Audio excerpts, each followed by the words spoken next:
So good evening, everyone. I am Emily Dattilo. I'm director of the Mount Prospect Historical Society, and tonight I'm going to talk about some of the physicians and specialists who practice medicine in Mount Prospect and some of the challenges they faced, all while trying to keep local residents healthy. I'll be, just as a forewarning, I can't discuss everyone. There have been a lot of doctors since the very first one in the 20s, and for that matter, I'm just focusing on the mid-20th century. I'm being a little loose because the first doctor started here in 1926.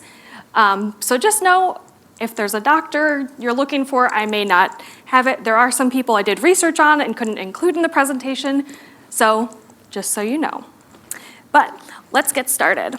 So where were they practicing? Because that's a big, important thing. Where are you going to go? Doctors did do house calls, but they often had their own offices too. This one here, the Edward Bussey building, it was demolished a few years ago, and now they rebuilt a newer, sort of similar one.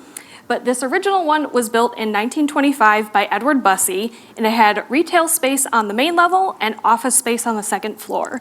So most of the doctors that were in here, they were on the second floor. And conveniently, it was right above a pharmacy for most of the time. So you can get your prescriptions written and then have it filled downstairs. There were other smaller offices around downtown, well, mostly in downtown, like Prospect Avenue, Emerson Street here, and then Bussey Avenue too. But did you know Mount Prospect had a hospital? So in the 1930s we did. This building is at 111 West Prospect Avenue. It's now Vista Linda Eye Care Center, so continuing the theme of healthcare in that building. It was constructed in 1929 by this guy, J.H. Gores, and he was a well-known mason contractor in the 1920s in town. His name is everywhere if you look in the records. And this was actually probably one of his last buildings he contracted because he passed away in a boating accident on Pistachey Bay in late April 1929. But for our purposes, it's important to know that by the early 1930s, Dr. Louise Koester and Dr. Alfred Wolfarth established Mount Prospect General Hospital here. Now, the records are a little iffy. They may have actually started that hospital in what became Dr. Koester's home and her practice on Owen Street, but it was definitely in this Prospect Avenue building by 1932. So it's a little iffy in the newspaper records, but this is pretty much it. And this establishment received a lot of encouragement from Police Chief George Wittenberg because it's Prospect Avenue, but across the tracks is Northwest Highway. And that was recently paved in the 1920s, and there were a lot of accidents there. So in addition to general patient care, Mount Prospect General Hospital, they provided immediate triage to accident victims. And as you can see from all of these headlines here, people really liked it. It was really convenient to have it, just both for accident victims as well as just general practice. So surgeries, delivering babies, all sorts of stuff, all sorts of medical care happened here. And Dr. Wolfarth primarily had his practice here. The other big place arrived in 1959, specifically November 1959, and that was Northwest Community Hospital. It opened that year after a 2-year construction process, and this is Arlington Heights, which we are not in Arlington Heights, but it's a big regional hospital, so of course it impacted Mount Prospect. It originally had 110 beds. Now there are over 500 beds. And in creating this, there definitely was years of demand for it, and it brought the most modern care to the northwest suburbs, and it could do more than small local hospitals like Mount Prospect General Hospital. So although it kind of put Mount Prospect's tiny hospital out of business, no one was particularly mad about it because this is bigger and had more resources. So let's get into the doctors themselves. And we are starting with Mount Prospect's very first doctor, who was Dr. Louise Koester. She was born in Germany in 1890, and this is a young picture of her. She received her medical degree in the United States in 1923. And then 3 years later, she established her practice here in Mount Prospect.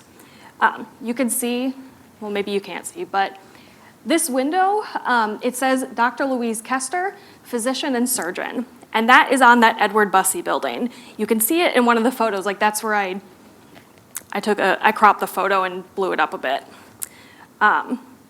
So she established it there, and she initially faced skepticism and critics.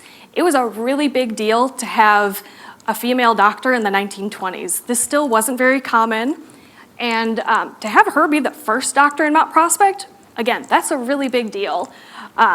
So Dr. Koester kicked some butt. And as you can see from 1926, the first year she was open, said a newspaper reported, Dr. Koester is being kept busy now, and from reports we hear is doing some real good work for our citizens. So I actually found a few articles that mentioned stuff like that. So although she had professional skeptics, she clearly won over the people. No one else seemed to mind. In fact, she was so successful, she moved her practice to her home at 221 South Owen Street in 1932. And as I mentioned earlier, she was one of the co-founders of Mount Prospect General Hospital. Her name isn't often associated with it, probably because she didn't practice a ton out of there. And it looks like her and Dr. Wolfarth kind of agreed he did more of the accident victims. But this is a picture of her home. It's been on our Historical Society house walk a number of times over the years. It was originally a farmhouse for the Pullman family, so that house goes way back before Dr. Koester. And then this photo here, we don't have a ton of great photos of her, but this one came from a newspaper article in 1965 where she was being honored for almost 40 years of service in Mount Prospect. She received a resolution from the village, a Women of Achievement Award from the Mount Prospect Business and Professional Women's Club, and in general, it was a great way to honor her. And as proof of how busy she was, we have a health department ledger in our collection. So I scanned in one page. This is where the seam of the book is. And you can see Dr. R. Koester, a few other doctors, no doctor, but these are all her patients just in April and May 1934. And you can see she was dealing with a lot of mumps with occasional whooping cough and pneumonia, but it looks like there was something going around with the kids in Mount Prospect at that time, in that season. So clearly she was a busy lady treating the town. And at this point in time, it was her and one other doctor, which his name is also in other parts of the book too. This one just happens to be a lot of Dr. Koester. But we actually know what happened to her, too, because she kind of disappears from the records after 1965, and that's because she moved. She retired in 1974 and moved to Oregon to be closer to family. And these photos actually came from her niece, Carol Seabrook, who reached out to me a number of years ago with some amazing information. So that's actually Carol and her aunt, Dr. Koester. I love this picture because that's Dr. Koester on that mini toy tractor. And the only caption on the back is Mrs. Blaha, I guess, is pushing her in that. So clearly Dr. Koester liked to have fun. She was remembered for her sense of humor, and that proves it. And then one other goal that she had was she really wanted to visit Hawaii. And here's a picture of her with her lei. She did get to go to Hawaii. So a much needed vacation, I'm sure, after nearly 40 years of busyness. Now, while I was looking for stuff about Dr. Koester, I also ran into the name Dr. Rose Menendian. She actually appears in a 1961 Mount Prospect Chamber of Commerce directory with Dr. Koester because she was practicing at Dr. Koester's home and office. So I actually asked Anne to look into this one. And that's kind of the only connection that we could find to Dr. Rose and Mount Prospect, but she had her own cool stories. So she was born in Armenia in 1899 and came to the US in 1920. She studied medicine here in Chicago and earned her license in 1928. She actually held high positions at Mary Thompson Hospital in Chicago, which this is a 1920s photo of that. If you're not familiar, that was also called the Women and Children's Hospital, and that was one of very few places where women could actually practice medicine in Chicago, let alone in the country for that matter. And she also held high positions in Northwest Community Hospital once that was established. One article I found, or maybe Ann found, I don't remember, one of us found, talked about, it was in the Chicago Tribune in 1972, and the article was titled, "My Daughter the Doctor." So the journalist actually interviewed Dr. Menendian about her time practicing as a woman doctor. And I really thought this quote gave good insight into what she experienced and probably what Dr. Koester experienced. Quote, "Dr. Menendian told me that during more than 40 years in her profession, she has experienced the very worst and the very best life has to offer. She feels that women have confided things to her that they would never have been able to discuss with male doctors, and that consequently, she has a closer relationship with her patients than her male colleagues do. Judging by her verve and charm, this 90-pound female wonder has not been cowed by male chauvinist doctors." So clearly, Dr. Menendian kicked butt too. It sounds like you kind of had to be that way if you were a woman practicing in the field at this time where there weren't a lot of female colleagues. And that's kind of it for where she interacted with Mount Prospect, but it makes a lot of sense that her and Dr. Koester probably worked together, considering Dr. Koester did work at Mary Thompson Hospital, so they were probably colleagues who were very familiar with working with each other. So, on to the next one. Now, Dr. Wolfarth, he was Mount Prospect's second doctor, and he graduated from Loyola University Chicago Medical School, and he was in medicine. He was practicing from 1927 to 1965, so another lengthy career. His first office was here on Bussey Avenue, West Bussey Avenue. It was over the bowling alley. So if you're familiar where Ye Old Town Inn was, or where Mount Prospect Public House is, that's that building, and his office was up there. So it's probably like right here. Because similar to other buildings, this was all, the main level was retail space. Upstairs was the office space, sometimes apartments. So he did a lot. He's definitely one of those doctors where he pops up a lot in the news just for cool things he's doing. This is a picture of him here in the 70s. And this is an ad for when he was opening his office in 1927.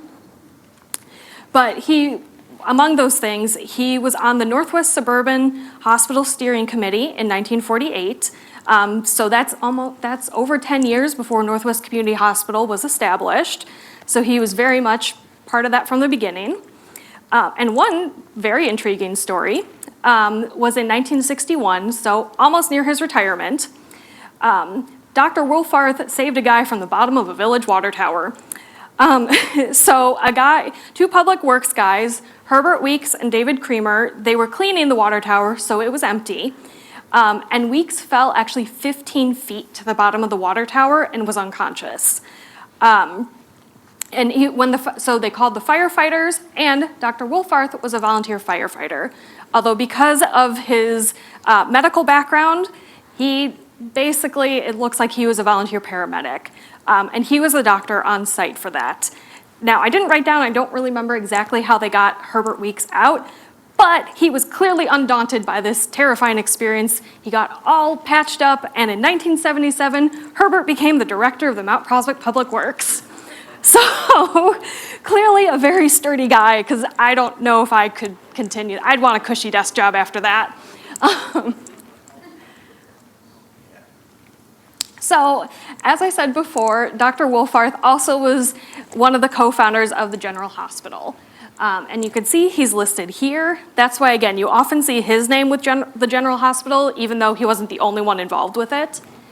This was pretty much where his home base was, or his office was. And then this photo shows Dr. Wolfarth himself in a fishing trip with Albert Fremling. That's Dr. Wolfarth there, this guy.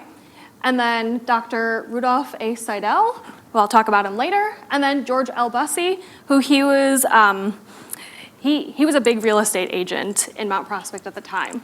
So a lot of the homes that were bought and sold in town in the mid-20th century, a lot of them went through him and his agency.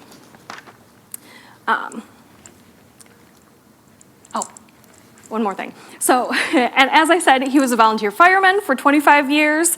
Dr. Wolfarth also had military service in 1942, so in the middle of practicing medicine in Mount Prospect, he temporarily left, where he became the captain of the medical corps to the headquarters of the 7th Corps area.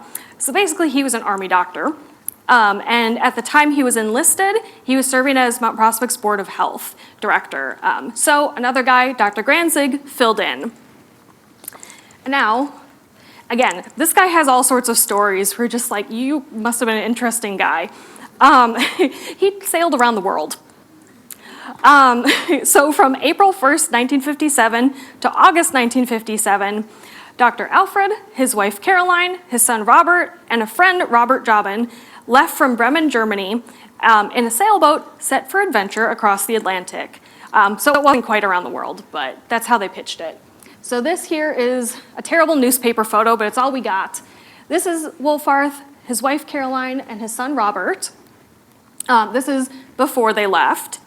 Their voyage was on a sailboat called the Farewell, which is here. And that took them around to Europe, across North Africa, to the Canary Islands, and across the Atlantic to Bermuda. From there, they sailed up to New York and onwards to Chicago. So that's a lot of time. Again, this is about 4 months on a boat, just you and your buddies. It's a lot. So although we have his log from the journey, and it was generally a smooth one, again, with 4 months on an open ocean in a sailboat, there's a lot that could go wrong, but didn't. They still had plenty of stories to share when they got home. They battled wind, rain, extreme temperatures. They explored European cities that were still rebuilding after World War II. They dodged Hurricane Audrey in the Gulf of Mexico. And they all the men returned sporting very large beards. So if you kind of notice here, Dr. Wolfarth left looking more like Clark Gable. He returned looking more like Ernest Hemingway. So again, this guy must have been quite the character. And eventually he retired in 1965. Now, another doctor who I found in that 1961 Chamber of Commerce directory was Dr. Armando Perez, and he was a pediatrician who was practicing in the same building as Dr. Wolfarth at 111 West Prospect Avenue. So by the time he came here, it was the former General Hospital building, because Northwest Community had already been established. So Dr. Perez, he was born in Cuba in 1925 and came to the US around 1956. So if you're keeping track of world events, that was in the middle of the Cuban Revolution. So we don't know exactly why in writing why he came, but that's probably it. And he filed a petition for citizenship in the early 1960s. Armando and his family lived in Mount Prospect for a while and eventually moved to Palatine in the 1960s, but he still practiced here. And again, like a lot of the doctors I've been looking at, they all have a lot of amazing credentials and they've been doing some good work. So in his case, he was on staff at both Northwest Community and Lutheran General, and he became president of pediatrics at Northwest Community. Outside of medicine, he and his wife were active in the community. They attended Peace Reformed Church in Mount Prospect, which is at the corner of Gulf and Meyer Roads. And there was medical experience in his family. His wife, Anley, was a nurse, and she was active in the local nurses' clubs. In fact, trying to look him up in the newspaper, it was a 50-50 shot whether it'd be him or his wife. And his daughter, Laura, worked at Northwest Community Hospital. So again, lots of medicine in the family. And he actually passed away in 2019, so relatively recently. Oh, and then the stuff here, this is when he was, an article about when he was named on staff at Lutheran General. And then here in 1965, he took basically a postgraduate course in pediatrics. So he was keeping up with his education and like he should be. So yeah, and this is a picture of him from his obituary. Couldn't find any pictures of him while he was practicing. Now, another guy here is Dr. William Bagnuolo. I'm not sure how I'm pronouncing it, but I'm gonna roll with it. So Dr. William was the son of Italian immigrants, Vito and Christina, and he, like a lot of his fellow doctors at this time, they had military experience. He served as captain in the US Army during World War II, and his wife Helen was actually a registered nurse who served as a second lieutenant in the US Army during World War II. So both of them military medical backgrounds. He set up his practice in 1958, although he was in town before that practicing. But the big deal was he set up in a nice, shiny new office in 1958. It was a medical building on the corner of Northwest Highway and Dale Avenue, which is probably this one at 1100 West Northwest Highway. So this is a contemporary photo from Google Maps. And then this one is actually an aerial view that isn't dated, but possibly the 70s or 80s. And you can see barely, kind of a blurry building. That's it. So nice, shiny new office. In the 50s, he was Mount Prospect's director of the Board of Health.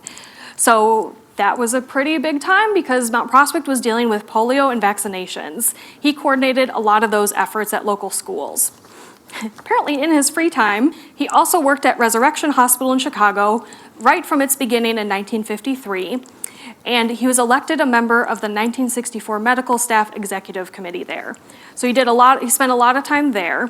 But in 1955, there was a Northwest Community Hospital Center Liaison Committee, and he represented Mount Prospect doctors. So like Dr. Wolfarth, he was part of the founding of Northwest Community Hospital. And then later, when NCH opened in 1959, he became the chairman of medicine. And as if that wasn't enough, he also worked with the Northwest Suburban chapter of the American Cancer Society. So again, a guy who is taking on a lot of leadership roles here. So he also did, again, and I'm sure he had free time somewhere, I'm not sure where, but he did a lot of community work. He was one of the organizers and founding members of Federal Home Loan Bank Board. And just like Dr. Wolfarth, in 1956, he joined the volunteer firemen in Mount Prospect. So again, volunteer fireman really meant more like volunteer paramedic in this capacity. And there are articles talking about the two of them, how it's such a great asset to the team because they can do that first aid stuff that's more advanced than just putting a Band-Aid on. So again, pretty much like early volunteer paramedics. He was also active in the local Lions Club. And that's just Mount Prospect stuff. You could see firemen dance and then Lions exhibit. But then him and his wife moved to Florida in 1984, and he continued being active there. This is a photo of Dr. Bill and Helen. Again, not a great photo. I'm working with what I got with newspapers. But they were here at some sort of volunteer event at Martin Memorial Hospital, where he was serving as a volunteer doctor. So both of them were doing volunteer medical work there, even though essentially they were retired. But again, there's a lot of information about them. They're always in the list. They have, I think at least he got at least 1,000 hours of volunteer work with that. So again, very busy people. And then Dr. William passed away in 2012 at 93 years old, and Helen died the same year. So she died in June, he died in October. One other guy who, I can't find a picture of him, but he's got a very interesting story, was Dr. William Granzig. So I don't know if he had any military experience. I found a draft registration card, but I can't find whether or not he actually served. So we're not sure about that, but he did live at 121 South Emerson Street with his wife Josephine, and that was listed on his 1940 draft registration card. He married Josephine on March 13th, 1934, and this was their home. It was probably also his office. So again, we're back at that Edward Bussey building on the corner of Emerson and Northwest Highway, where Dr. Koester's office was over here. His office was over here. At various points in time, there was a bakery in this area. More recently, it was a piano studio before the building was demolished. So this is where he was working and probably living. So in terms of his medical work, he practiced in Mount Prospect and Prospect Heights, and then later Niles for 21 years. So a pretty long career. And he began practicing in Mount Prospect in August 1939. I actually had that confirmed very conveniently. in a Herald article that was doing an overview of 1939. So they have a little blurb about he opened his office in Mount Prospect in August of that year. When one interesting point of his practice was he delivered twin boys in July 1941, and that was 2 of 4 boys born in Prospect Heights on the same day. So a very busy day for the doctors that day.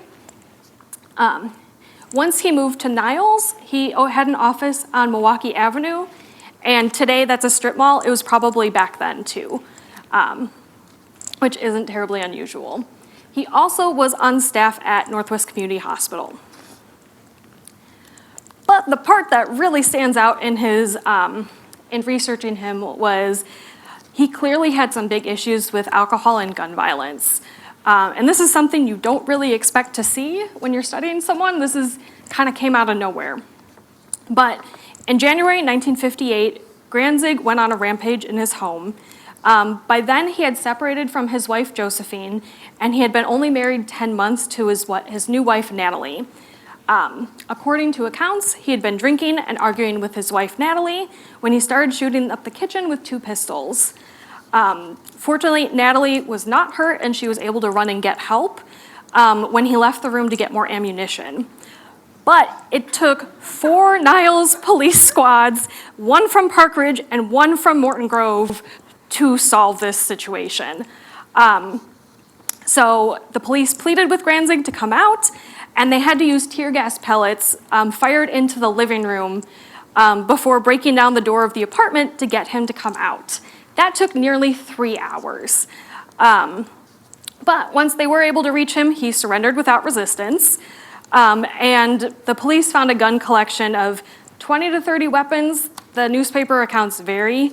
So clearly there was something going on with his life, which is really sad. It's quite tragic that someone who was helping people stay healthy now is having some very serious problems of his own. And unfortunately, 2 years later, he died of a heart attack. He was only 47 years old, and he had moved to Des Plaines.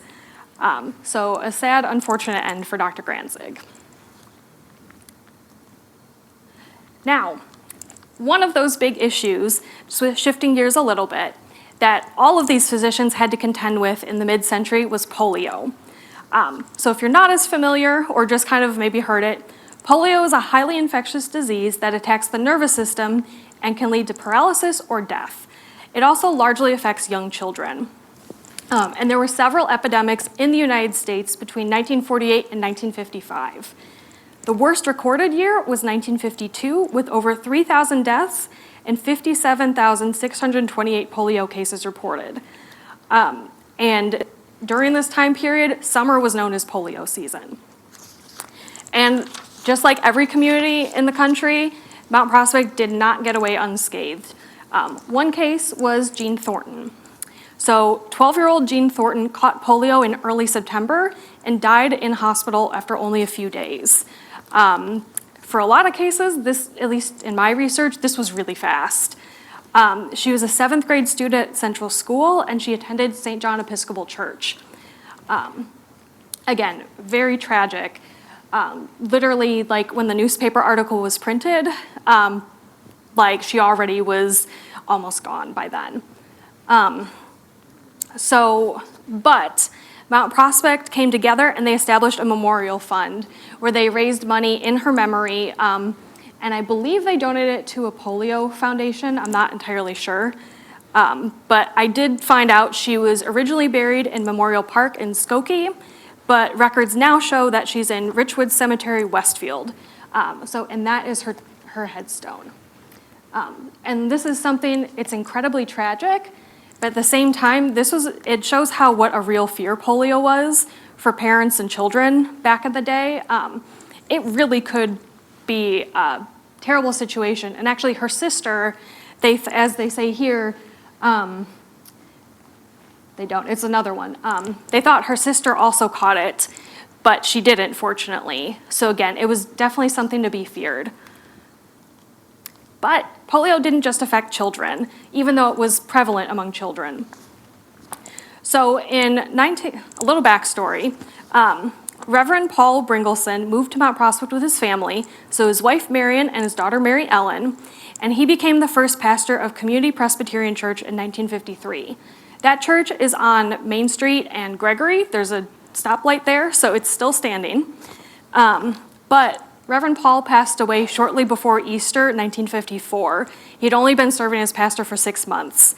And he was actually treated by Dr. Bagnolo. Now, Marion here, she had caught polio in 1945, and at the time he died, she was paralyzed from the shoulders down with slight mobility in one arm and hand. Her treatments included 4 years in an iron lung. 2 of those were in the hospital, 2 of them were at home. And I believe a polio foundation was able to get her the equipment she needed at home. She had been using a portable respirator and a rocking bed at the time of her husband's death. And this is a picture, again, bad newspaper photo, but her daughter, and her caretaker, because her husband was also her primary caregiver in helping her be able to function every day. So it was an extra tragic loss for her. But again, Mount Prospect came to aid, and they, as you can see here, Bringleson Fund over the top. So they started the Paul Wesley Bringleson Memorial Fund to help Marion and Mary Ellen. And Mary Ellen's Central School classmates raised $69 just from their pocket change, which was really sweet. But then Mount Prospect clubs and other churches contributed, and the Board of Pensions of the Chicago Presbytery matched dollar for dollar the contributions. They exceeded the amount they requested, and the money was used for a down payment on the parsonage home on Main Street. So Marion and Mary Ellen could stay in Mount Prospect. And then regular collections at the local church, they helped pay for the mortgage payments. Now, Marion actually comes back in the record, which was really exciting. And in May 1963, she is in the newspaper advocating for the new polio vaccine. Elsewhere, and I'll talk about it in a bit, but the polio vaccine, the oral one, they're doing a community-wide oral polio Sunday. So she was advised to receive it's called the Sabin oral vaccine, in order to gain immunity from the other 2 types of polio, besides the one she contracted. So here she is, a little bit updated. She actually gained a little bit more mobility in those years, which is exciting. But in that article, she had some especially heartbreaking confessions that I didn't see in the other stuff from the 50s. So one of them was, quote, "When I first came down with polio, all I could do was face the wall and cry. The tears just came all the time." And the other one that really put things into perspective was, "When I was in the Municipal Contagious Disease Hospital, I shared a room with 2 other women, all 3 of us in iron lungs. The other 2 women died, both leaving families with small children." So this is the reality of what people were facing. Young and old, this was a deadly disease, and if people survived it, they were often paralyzed or had some other serious mobility issues, which, if you remember, President Franklin D. Roosevelt, he was a polio survivor. But this isn't where the story ends. So the first vaccine the Salk vaccine was licensed in the US in 1955, in April. And that very same month, Mount Prospect had a vaccination clinic. And these are actually photos from Mount Prospect's vaccination clinic. So on April 27th, 1955, they offered free vaccines for all 1st and 2nd graders in Mount Prospect, because that was part of the most vulnerable age group. And that was for both public and private schools. Parental consent forms were sent home with more than 600 students around town. 604 kids received the vaccine. And all of this was coordinated by, once again, Dr. Bagnolo. Again, he keeps coming up. He's got a lot of leadership roles. At the time, he was chairman of the local health board, and public school nurse Hannah K. Wilson was also coordinating it. So you can see, here's Dr. Bagnolo. He's giving a shot to a St. Raymond student. This is in the Central School gym. And then nurse Hannah Wilson, she's over there. Let's see. So it was held in Central School's gymnasium. That's what you can see here. And each school provided transportation, for their own students. So Lincoln School, St. Raymond's, Fairview, St. Paul, Central School, of course, and even St. John, which at the time it wasn't part of Mount Prospect. It was part of Elk Grove, but today it is. It's over on Linneman and Gulf. And a lot of volunteers helped out. I was actually really impressed to see how many instances of community involvement popped up with this. So for one, Doctors Koester, Wolfarth, and Leone administer the shots. So you've got Dr. Bagnolo there giving a shot, and this is Dr. Wolfarth, also to a St. Raymond student. These photos, for that matter, were taken by Jack Kiefer, who is a local pharmacist. In fact, Jack Kiefer provided additional disposable syringes at cost when they found out that the syringes they were using wasn't going to be enough to cover all the kids. There were plenty of volunteer nurses, and since a lot of the nurses back then were female, a lot of them were mothers, the local PTA actually arranged for babysitters to watch the children of the volunteer nurses so they could do this work. All the school moms helped with record keeping, so I'm assuming that's what's going on here for some of it. And, of course, Fred Mieske donated the lollipops. He ran Mieske's, which was a grocery store. You could see School Superintendent Murphy holding a box of lollipops, and again, there's more lollipop stash. And this is, we don't know her name, but she was a recipient of that vaccine, and that's her mom. And then the Mount Prospect Police Department, they were the ones who delivered the vials to Central School. And again, those had to be kept in the right conditions, so I don't know where they were driving them from, but they ensured safe transportation. Then on this side, this is labeled on the back, it just says polio crew. So I'm assuming these are some of the volunteers, and that guy there is labeled as Dr. Horst, who is a Displains doctor. But there were other vaccines after this. This vaccine only covered one type of polio. By 1963, there was the Sabin vaccine, and that was an orally administered vaccine. It covered all three types of polio. So that initiated a massive regional effort to administer the vaccine. So on May 5th, 1963, it was Northwest Community's Oral Polio Sunday. And because this was a vaccine series, the next series were scheduled for June and September of that year. One of the coordinators was Mount Prospect pharmacist Jack Kiefer. He coordinated pharmacists at the clinics to make sure the vaccine would arrive safely in the right condition and basically make sure nothing got screwed up. Now, these were administered as drops on a sugar cube. So these are all clipped from newspapers about it. This kid's watching somebody put the drops on the sugar cube. And then these were free vaccines. They requested a 25-cent donation to cover other expenses like newspaper advertising, but they actually received $22,052, which more than covered the costs of the clinics, and that surplus was donated to the Hospital Expansion Fund Drive because it was sponsored by Northwest Community Hospital as well as community organizations like the JCs. So they were the volunteers at the event, they were advertising the event. This was a really big deal. And this vaccine was recommended for everyone, even if they got the Salk vaccine before. Now, for Mount Prospect, there were two clinic locations in town. That was Prospect High School and Randhurst.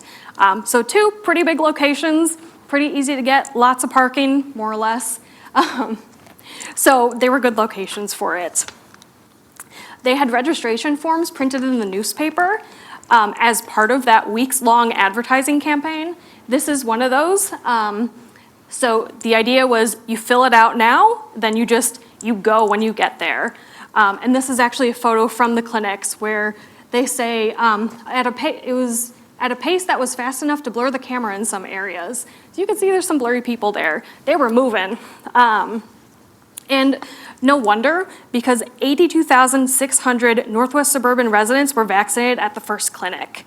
That was approximately 57.2% of the eligible population in the region. And of those people vaccinated, approximately 61% of those of the area kids ages 6 to 14 were vaccinated, and that was really good because that was the most vulnerable population. So this is how Mount Prospect tackled polio. But we're gonna move on now to some dentists. So this guy here is born and raised in Mount Prospect, Dr. Rudolph Seidel. He was the child of German immigrants, and he was born in 1913. His family moved to Mount Prospect in 1927. He graduated from Arlington High School, class of 1931, and he lived at 6 West Bussey and then later at 16 South Lewis Street. So this is 6 West Bussey. I believe it's sort of over here. The numbers get a little funky in this building, so it's somewhere here on that second level, because again, that's where the apartments and offices were. He married Viola Holste, which Holste is a family that has some name recognition in town, in June 1939 at St. Paul's Lutheran Church, which that is down the street from the Mount Prospect Historical Society, just a few blocks away from downtown. So again, very deep Mount Prospect roots. He graduated from Northwestern University Dental School, and he established a practice in Mount Prospect in 1936, which he ran until 1976. So another good long career. And if you recognize this, this is a cropped and expanded photo of that fishing photo I showed you earlier. So this is Dr. Seidel. It's great because we don't often have photos of people, as you've seen. And he also had military experience. He was drafted during World War II, specifically 1942, and he served as a dental surgeon on air bases in the US. So he's part of the US Army Air Corps. He actually achieved the rank of major, which is pretty impressive. But then after being discharged, he resumed his Mount Prospect practice. Elsewhere in the community, outside of dental work, he was very active in the Lions Club, where he actually served as treasurer in 1950. And he was chairman of the work committee for the Lions Club Fall Festival.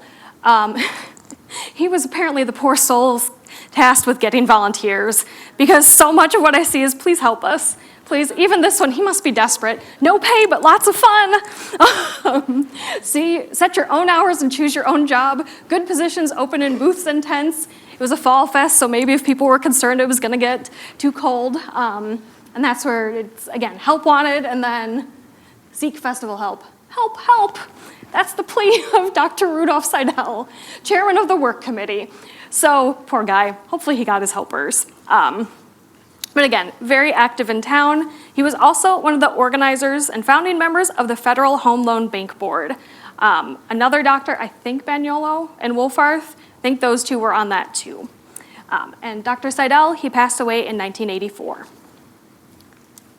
And another dentist in town was Dr. Edwin Bertoglio. He had a military background. Again, this is a common refrain here. He served in World War II and re-upped in the Korean War. He was a Navy dentist, got his Navy hat on, at least I hope that's what that is. And he was loaned out to the Army and Air Force. So Navy guy helping the Army. And he was eventually discharged in July 1954.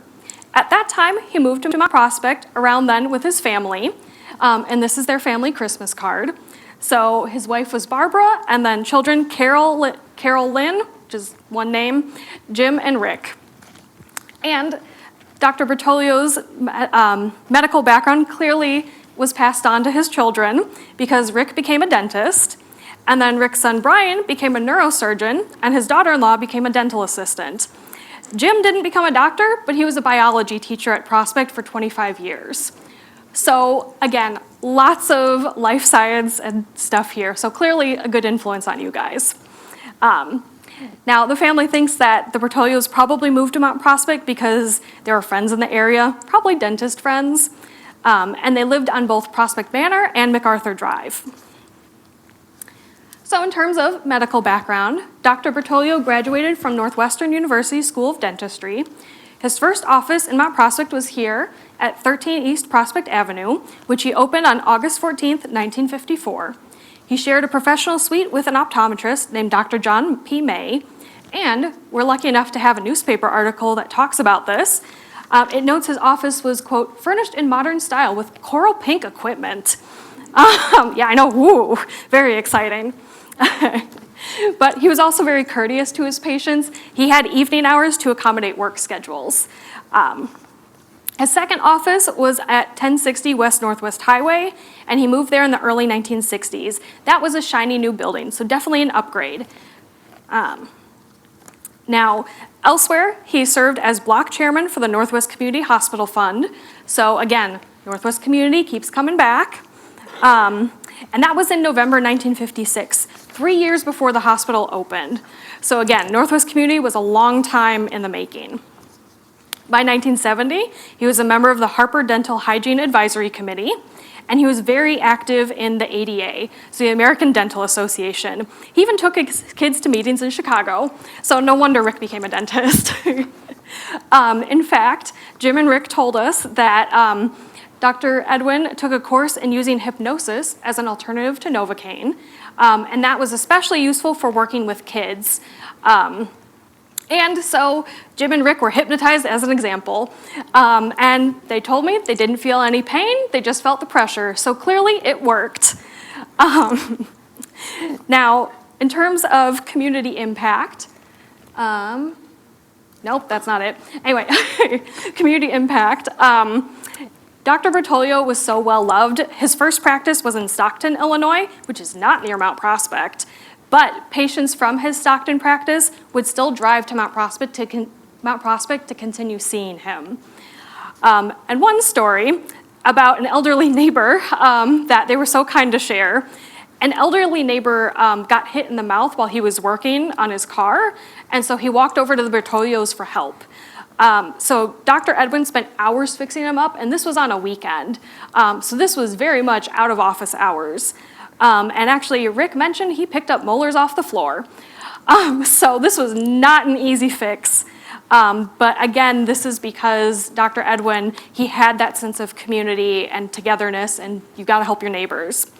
In fact, later on, when Rick was practicing, one of Edwin's patients came to him because of the family reputation. So it's something that very much, again, a very strong reputation. And for that matter, the dentists in the area, there wasn't a sense of competition.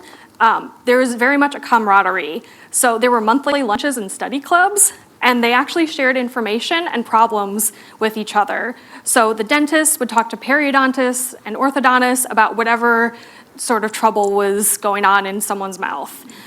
So again, an awesome sense of camaraderie, which you wouldn't necessarily expect in a time when there were a lot of doctors moving in at the time. Now, outside of dental work, he was a great example of community activity. Some more unusual things that we found was he was on the pageant committee for the crowning of Miss Mount Prospect in 1963. The winner was Pamela Ray Broder. She wanted to become a nurse when she grew up. She was 19 years old. And then another one was he was doing boxing coaches, or he took boxing, he taught children boxing over at St. Mark's. So not something you would have expected, but it was him and 3 other instructors, including Jim Conroy, who was a barber at a local place in Mount Prospect. And then you can see here, the Girl Scouts were putting on displays in town, and one of the places where they had a display was the window of Dr. Edwin's office. And he never really retired, according to his family. He really just kind of cut back on hours until he eventually passed away in November 1989. And that's all, but before I get questions, I want to say thank you to Ann Shaughnessy for helping me so much with the research, and Jim and Rick for helping me with some great insight. Again, couldn't have done it without you guys, because it really does take a village. So now I can open up for questions and get a sip of water. Aw, thank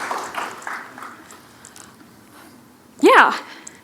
When you were showing a photo of downtown Mount Prospect and that doctor's second floor office, did I make a passing reference to the bowling alley? Yes. We had a bowling alley. We did. It goes by a few names. It was Hopper's Recreation, Mount Prospect Bowling Alley. That was in the space that later became Ye Old Town Inn, and it's now Mount Prospect Public House. Yep, I believe there was a fire at some point, and I don't know if you remember looking at it, but like there was a fire, and I think that kind of killed the bowling alley side of it.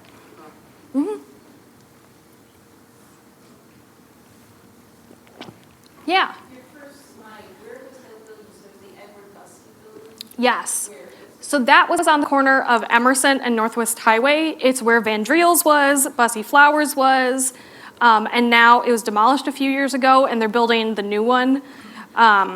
They still have like the E-Bussy stone in it. They put it in the new building. I don't think they're quite done building it. At least there's like interior work that needs to. Black brick Yes, there. Yeah, right in the corner there. yeah. It's down the street from Emerson's Ale House. Oh yeah, there we go. Yeah, like trust me, you've seen it. Any other questions? Yeah. In some of the older news articles that announced the Dr. Park opening, the hours were quite limited. Yes. Is there a reason for that? It seemed like 2 or 3 hours in the morning, Yeah. 2 or 3 in the afternoon. I'm not sure. My guess is they were doing house calls during the other times. And even then it'll say like, contact me here or at the bank building. So I'm not really sure, but again, my educated guess is house calls. Mhm. Yeah. And I think it was Northwest Community Hospital was built in 63 or something around. Built in 59, and it looks like they were doing an expansion in 63. When was Lutheran General? It seems like these doctors were doing one of them. Okay. 58, was it? Okay. Yeah. So I'll roll with around that. the same- Yeah, I know it was close, but yeah.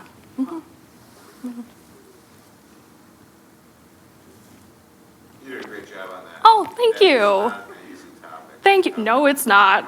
And there are doctors that I researched and researched, and I just couldn't fit them in. Like, this is probably the longest presentation I've done for Mount Prospect Stories. So it's cramming a lot of good information here, and there's still so many stories that need to be told. So, yeah. Yeah. Thanks. Yeah. Well, if you guys have any questions, my email address is there. Send me an email, and yeah. So, yeah, that's it. All right. Thanks for coming out.